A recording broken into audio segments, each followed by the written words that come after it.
বিপিএলে দিনের প্রথম ম্যাচে মেহেদী হাসান মিরাজের খুলনা টাইগার্সের বিপক্ষে টসে হেরে ব্যাট করছে এনামুল হক বিজয়ের দুর্বার রাজশাহী। শেষ খবরে রাজশাহী সংগ্রহ ৩ উইকেটে ৬২ রান।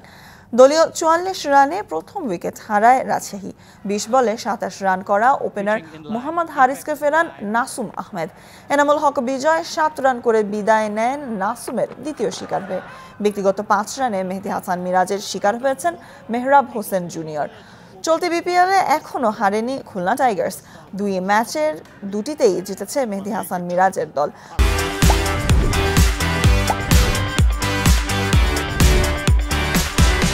যদিও এক সপ্তাহ আগে নিজেদের শেষ ম্যাচ খেলেছিল খুলনা টাইগার্স। প্রতিপক্ষ রাজশাহী ৪ ম্যাচ খেলে জয় পেয়েছে মাত্র একটিতে, আর নিজেদের সবশেষ ২ ম্যাচে হেরেছে বিজয়ের দল।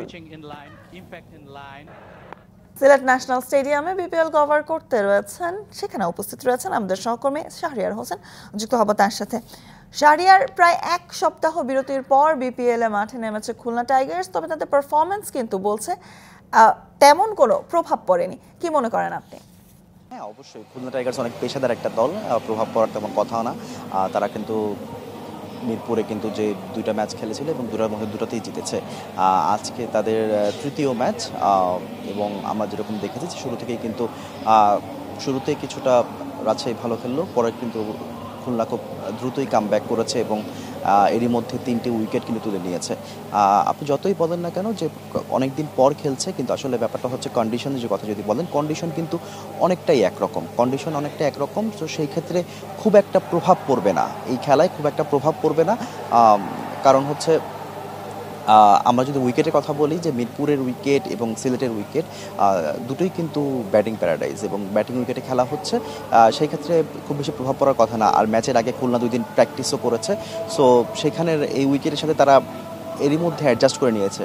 আর খুলনাকে অনেক লাকিই বলতে হবে, তারা টসটাও জিতেছে এবং টস জিতে ফিল্ডিং নিয়েছে। আমরা জানি যে সিলেটে কিন্তু যারা পরে ব্যাটিং করছে তাদের জন্য কিন্তু ম্যাচ জয়টা অনেকটা সহজ হয়ে যাচ্ছে, এবং এটাই স্বাভাবিক। ব্যাটিং উইকেট সাথে যেহেতু এখন শীতকাল, একটা ডিউ ফ্যাক্টরের ব্যাপার আছে, সো যারা টস জিতে তাদের জন্য ম্যাচ জয়টা, যারা পরে ব্যাটিং করে আর কি, তাদের জন্য ম্যাচ জয়টা অনেক সহজ হয়ে যায়। তো খুলনা টাইগার্স তাদের যে ফ্লোটা, সেই ফ্লোটা কিন্তু ধরে রেখেছে।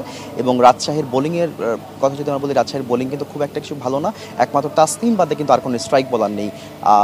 সো যেহেতু রাজশাহীর এখন যে রানের অবস্থা, তাতে মনে হচ্ছে যে হয়তো বা এটা খুব বেশি যাবে না, 150, 60 বা 70-এর মধ্যে এরকম আশেপাশেই রানটা থাকবে। এবং খুলনার যে প্লেয়ার আছে এবং তারা যদি পারফর্ম করতে পারে, তাহলে খুলনার এই ম্যাচটাও খুব অনায়াসেই জিততে পারবে স্বর্ণা।